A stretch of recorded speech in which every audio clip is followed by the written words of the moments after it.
നടി ആക്രമിക്കപ്പെട്ട സംഭവത്തിൽ ഇപ്പോൾ ഒരു വഴിത്തിരിവുണ്ടായി, ഒരു നടൻ അറസ്റ്റിലായി. പക്ഷേ എങ്കിലും മലയാള സിനിമ എന്തോ ഒളിക്കുന്നു എന്നുള്ളൊരു തോന്നൽ സമൂഹത്തിലുണ്ട്. മലയാള സിനിമ സത്യം പറഞ്ഞാൽ അതിൻ്റെ ഒരു നീതിന്യായ വ്യവസ്ഥ എന്ന് തെറ്റിപ്പോയി. അത് സംഭവം ശരിയാണ്. സത്യത്തിൽ ഞാനൊക്കെ ഒരു ഡബ്ബിംഗ് തിയേറ്ററിൻ്റെ ഉള്ളിൽ ജീവിച്ചൊരു വ്യക്തിയാണ്.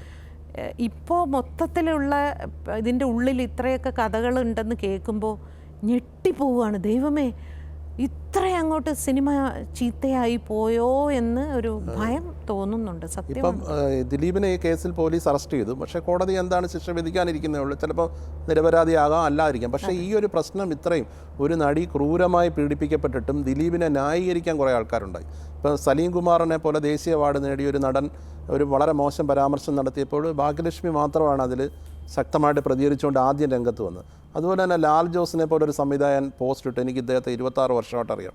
അല്ലെ KPSC ലളിത ചേച്ചി ഇദ്ദേഹത്തിന് സഹായങ്ങളെക്കുറിച്ച് പറഞ്ഞു. അടൂർ ഗോപാലകൃഷ്ണനെ പോലുള്ള സംവിധായകർ ഇദ്ദേഹത്തെ ന്യായീകരിച്ചുകൊണ്ട് വരുന്നു.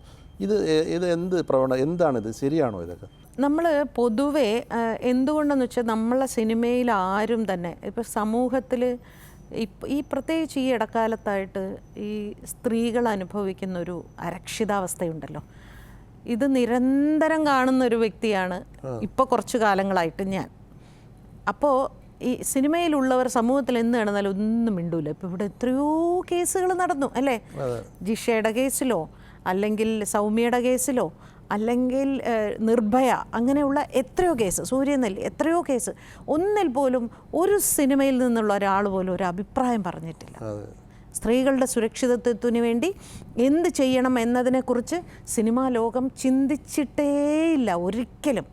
കാരണം അവിടെ എല്ലാ തീരുമാനങ്ങളും എടുക്കുന്നത് പുരുഷന്മാരാണ്. പുരുഷന്മാരെക്കുറിച്ച് മാത്രം ചിന്തിക്കുക.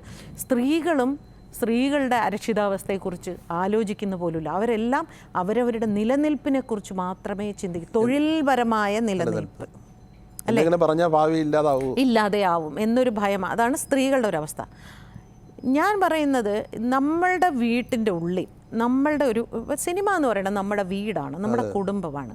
നമ്മുടെ വീട്ടിൻ്റെ ഉള്ളിൽ ഇപ്പോൾ 4-5 ചേട്ടന്മാരുണ്ട്, സഹോദരിമാരുണ്ട്, അമ്മയുണ്ട്, അച്ഛനുണ്ട്, അവരുടെയൊക്കെ മക്കളുണ്ട്, ഈ സഹോദരിമാർ മക്കളുണ്ട്. ഇതിൽ ആരെങ്കിലും ഒരാൾ തെറ്റ് ചെയ്താൽ നമ്മളത് വിമർശിക്കണ്ടേ അല്ലേ? അപ്പോൾ ആ ഒരു നിലപാട് എടുക്കാതിരുന്നത് സത്യത്തിൽ എനിക്ക് നല്ല നല്ല വിഷമം തോന്നി. അവർ ആ വ്യക്തിയെ ന്യായീകരിച്ചോട്ടെ. കാരണം നമ്മളാരും തന്നെ അന്തിമ തീരുമാനം വരാതെ, കോടതി തീരുമാനം വരാതെ ഒരിക്കലും അദ്ദേഹത്തെ നമുക്ക് കുറ്റപ്പെടുത്താൻ അധികാരമില്ല. പക്ഷേ അദ്ദേഹത്തെ ന്യായീകരിക്കാൻ വേണ്ടി മറ്റേ പെൺകുട്ടിയെ കുറ്റപ്പെടുത്തുന്നതിനോട് എനിക്ക് യോജിക്കാൻ വയ്യ. അതിന് ആ പെൺകുട്ടിയുടെ മൊത്തം ക്യാരക്ടറിനെ നമ്മൾ പിന്നെ അല്ലേ അതിനെ വിലയിരുത്തുക. അവർ മൊത്തം ശരിയായ മമ്മൂട്ടിയെ മോഹൻലാലിനെയും പോലുള്ള ആൾക്കാർ, മറിച്ച് ഇവരെയൊക്കെ താരങ്ങളാക്കുന്നത് ജനങ്ങളാണ്. ജനങ്ങളോട് എന്തെങ്കിലും ഒരു കാര്യം ഇതിലൊരു അവരുടെ വായിൽ നിന്നൊരു പ്രതികരണം കേൾക്കാൻ കേരളം ആഗ്രഹിച്ചിരുന്നു. അത് ഉണ്ടാകാതെ നിർഭാഗ്യകരമല്ലേ? അത് എന്തുകൊണ്ടാന്ന് വെച്ചാൽ ഇപ്പോൾ ഇവരെല്ലാവരും തന്നെ ഈ പറയുന്ന ബിസിനസ്സിൻ്റെയൊക്കെ ഒരു ഭാഗമാണ്. വെച്ചാൽ എല്ലാവർക്കും ഡിസ്ട്രിബ്യൂഷനുണ്ട്, എല്ലാവർക്കും പ്രൊഡക്ഷനുണ്ട്, എല്ലാവർക്കും ഡബ്ബിംഗ് സ്റ്റുഡിയോസ് ഉണ്ട്, എല്ലാവർക്കും തിയേറ്ററുണ്ട് അല്ലേ? അപ്പോൾ കണക്റ്റഡാണ് ഇവരെല്ലാവരും.